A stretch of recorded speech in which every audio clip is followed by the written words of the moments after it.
What's up, guys? Welcome to Daily Dose of Reddit. This is your host, Zach, and today's subreddit is r/ProRevenge. This story's called Steal Ex-Wife's Car After She Defaults. Edit. Had to fix some things to get it posted, so round 2. I'm not totally sure if this belongs here, but I do know it's not atomic, pro, or nuclear. Atomic? What's that? Also, this is like the third time writing this because it just got so damn long. We all know who me is. Ex-wife and wife, okay? Wife and I got together in July of 2007. July 5th, to be exact. We actually celebrate that anniversary more than the wedding one. We're not really normal. It was ex-wife's idea, sort of. Wife needed a place to stay, so ex-wife suggested she move in with me. Ex-wife just didn't expect things to get serious, and she wasn't happy. She just got remarried at the time too, so wife and I have been together 13 years. Married 6. Like I said, got together in July 2007. The company I worked for got bought out and took over in October. Our last day was December 1st of 2007. I decided I deserved to sit on my ass for a year before seriously looking for work. This is important, I guess. So come spring, and ex-wife is on the same softball team as wife's best friend. Ex-wife keeps going on how she can't wait till I die so she can kick wife out of her house. Nice, huh? Lawyer friend says as long as her name is still on the house, she can, divorced or not. I need to get her to sign a quit claim deed to get her name out of there. Then we can refinance to get her name off the loan too. So I tell her that when I can't make payments any longer, being out of work for 6 months, that they'd come after her. Not a lie. And I and wife weren't even close to losing said house. Ex-wife doesn't like to work, but her new husband bought her an 04 40th anniversary Mustang that she works to make payments on. Her dream car. Sure, now she works. Didn't when we were married. Soon after getting the house refinanced, we found out that ex-wife was still on my car insurance. She was enjoying my multi-vehicle and house discount. Oh hell to the no. And since I've been with the same company for 30 years, I asked a little favor. Take her off, put my wife on, but after notifying the state and the lien holder that she no longer has car insurance, maybe they could wait a couple of days before mailing X notice. Banks love the chance to insure you for at least double or more. For those of you not in the States, banks and credit unions demand you keep full coverage insurance on the car in case it's stolen, wrecked. You get the idea, right? Now, the big plus when her name was still being on the house, it gave her great credit rating. But for some reason, after the banks that everyone else and her got loans from found out she didn't have access to the house, all her rates and payments went up. And yup, they can do that, or demand the loan be paid in full. Part 2 of the revenge? I know what you're thinking. All that and that's not it? Sad, huh? Anywho, driving home from work one day, I did find a new job, I drove past the bank that had ex-wife's car loan, and there it be, all shiny and white, just sitting in their parking lot. I knew what that meant, so I went inside to have a little chat. By law, they have to wait 30 days for you to get caught up on your payments, or they put it up for auction. Big hassle for them. Also, by law, they can't tell you what the highest bid is, but if you agree to pay off the remainder of the loan, they'd be happy. At least it was worth more than what she owed. But I would have gone over a little, so yeah. On day 31, the wife and I were driving home the wife's new car. And what made it even better, she, the ex-wife, came in on day 32 with the money to catch it up, and they told her who bought it. My number 2 son said she cried all the way home. Oh, life is good sometimes. It ain't much, but it put a smile on our faces. Edit! It was suggested I put this in the story so I don't look like a complete jerk. It's still down in the comments, but here it is. To clear up a couple of things, yes, I did have the house before the marriage, but I was in love, so I added her to it after we started having kids, so in case I died, the house would be hers and the kids. It was literally a quickie divorce. Judge points to her, you get everything you want? Yes. Points to me, same question, same answer. Bang gavel, divorced. Didn't even think about the house. Thing is, if she didn't run her mouth to my wife's best friend, boyfriend, we never would have worried about it. Now, as to why it was her idea the wife move in when things got serious, she made our lives hell. To the point, wife was going to move out and end the relationship. Yes, ex-wife was remarried, but she's a floozy and thought she could bounce back and forth between beds. And the biggie? We had to do a DNA on all 3 of our boys for reasons I won't get into, and none of them are mine. They still call me dad, and they're still my kids. Hell, the youngest, now 19, has nothing to do with ex-wife. Calls her by her name, and all 3 call wife mom. I hope that clarifies a couple things. Wow, that actually really does, and that's so cool that, you know, you're not making them feel like, oh, I don't have a dad. It sucks that your ex-wife sucks, though, but it's a good thing that you got a cool new wife. I'm assuming she's cool because you're married. Then again, some marriages are bad, but I'm just gonna assume.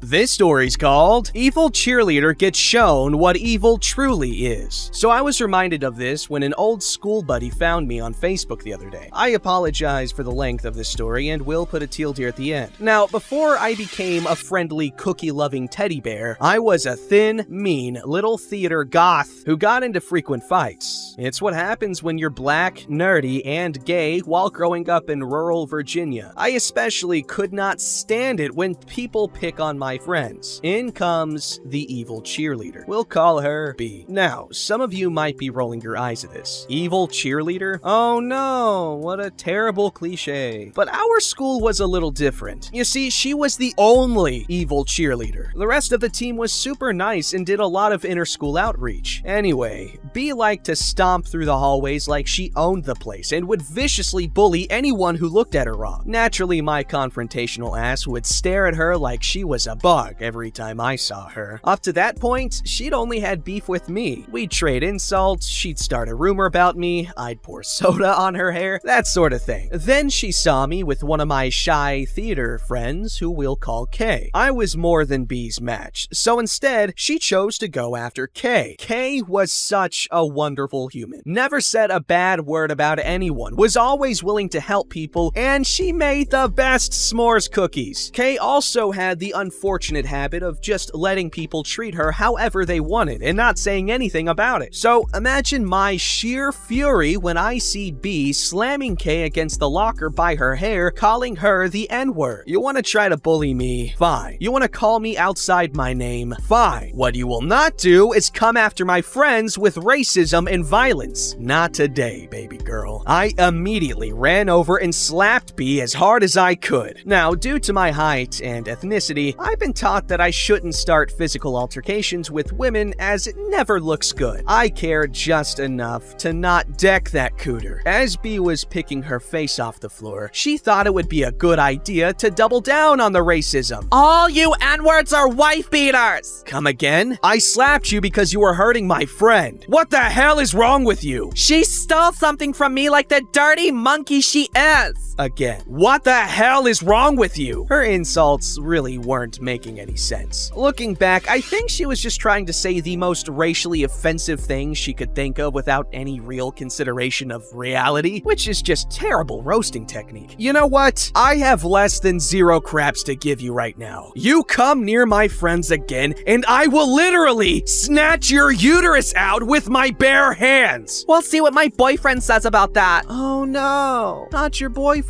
She walked away spitting more bullcrap, but at that point, I chose to ignore her and focus on Kay, who had a small knot forming on her forehead. I took Kay to the nurse's office and begged her to report B. Kay didn't want to because I might get in trouble too. I told her that I didn't care, slapping that bimbo was worth it, but Kay didn't budge. After Kay got an ice pack, we were both sent back to class, and the rest of the day went on as usual. After school, I was on my way to anime club. Yes, I'm a weeb. And who would show up but B's boyfriend, who we'll call Bob. Now, Bob was a soft-spoken guy who only got cool points because he was on the football team. Peel off the football team luster and you have a walking, talking doormat who's about as intimidating as a medicated cotton ball. So him and his boys waltz on up to me, spitting some wannabe threatening line about making me disappear. I informed him that I own waterfront property on Wish Island because I wish a bimbo would. Oh man, I wish I could say the word. His friends laughed at him, which exasperated the snot out of me. Most punks are all talk. You stand their ground and they'll back off, unless they have their friends with them. The moment they lost face in front of their crew, through, they become much more likely to do something stupid. So of course he rushes me. Now, I've got something of a conundrum. I'm scrappy, but I'm by no means a badass. There are 5 of them and 1 of me. So if I can drop this dude, I have to be able to either put on a good show so they don't engage, or run.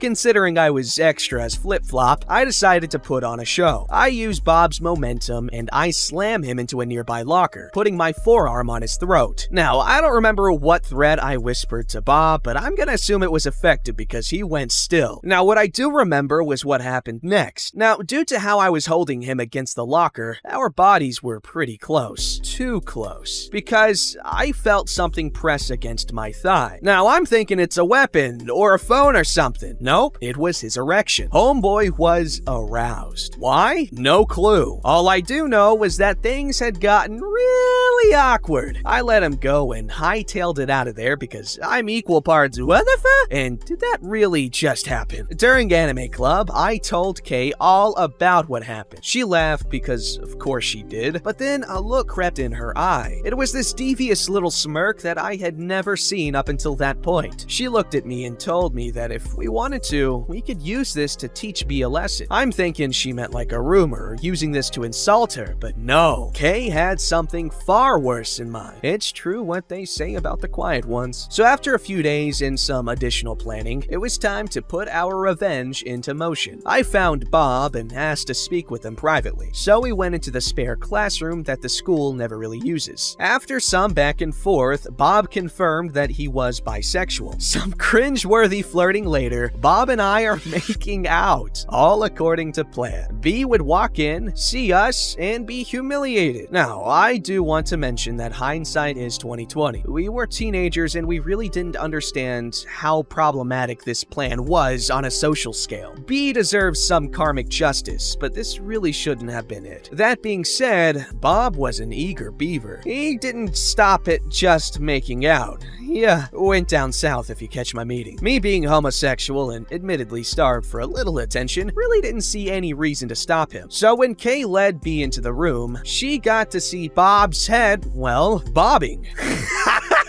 And me with a contented smile.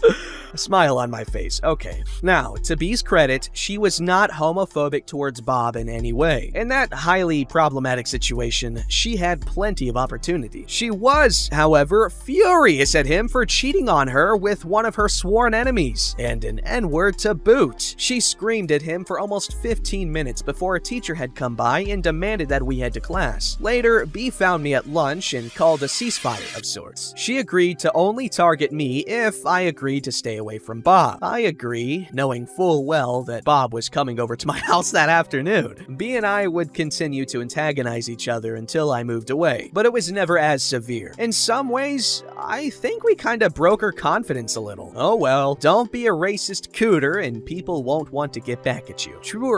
I can't speak English, guys. Truer words have probably been smoked. I can't English. Shoot, this was a crazy story. P's cool for doing what he did. This story's called Steal My Medication, I Make You Seriously Regret It. No, sorry, serially regret it. So when I was 15, I was diagnosed with bipolar schizophrenia. Now, despite how TV shows and movies portray it, not all schizophrenics are serial killers. If you can keep your medication in balance, you can live a perfect, normal life. From the age of 15 to 20 was rather hard as we tried to find the right balance in medication for me. But it had been 11 years since I was first diagnosed, and has been 6 years since I had any really bad symptoms. There has been a few minor issues when my meds would go out of balance, but nothing too extreme. Anyway, this happened 3 years ago. I had just moved into a new apartment with 2 roommates. We will call them Zach and Rachel. Yes, those are their real names because screw them! Anyway, due to my illness, I take multiple medications. An antipsychotic, antidepressants, and an anti-anxiety medication, to name a few. These are all rather strong medications. So when I moved in and got settled in, I started to notice some of my meds start going missing. I have my pills counted out and ready, so I know exactly how many I have. have. I immediately suspect my roommates, as they were the only ones with access to my room. I also knew for a fact that they took other medications to get high. They were pretty open about it. But I had no proof, and I didn't want to risk pissing them off as I had to live with them. So I looked past it, hoping it was a one-time thing, but it wasn't. After a few days of this, I lost it and confronted them. They denied it, and of course, I had no proof. I even got a lock for my room, but somehow they still managed to get in. So here's where the revenge starts. So due to all my medication, I get constipated a lot. So I have a very strong laxative I take when this happens. They are tiny pinkish pills. If you don't know about medication, you could easily mistake these for something else. One morning before heading to work, I took my antipsychotic pill bottles and switched out the pills for my laxatives, and then I left. When I came home that evening, both roommates were in the washrooms. I asked Rachel what was wrong, and she made up some bullcrap food poisoning excuse. They spent the whole night in and out of the bathrooms. My medication stops disappearing after that night. Heyo! Stealing medication from people that need it is a horrible thing to do. And freaking, who knows, man? If you're the type of person to steal medication, you're also the type of person to think, oh no, crazy person that kill me. Do you want to die, bro? Do you want to die? Exactly. Don't forget to like, subscribe, and hit that bell to never miss an episode.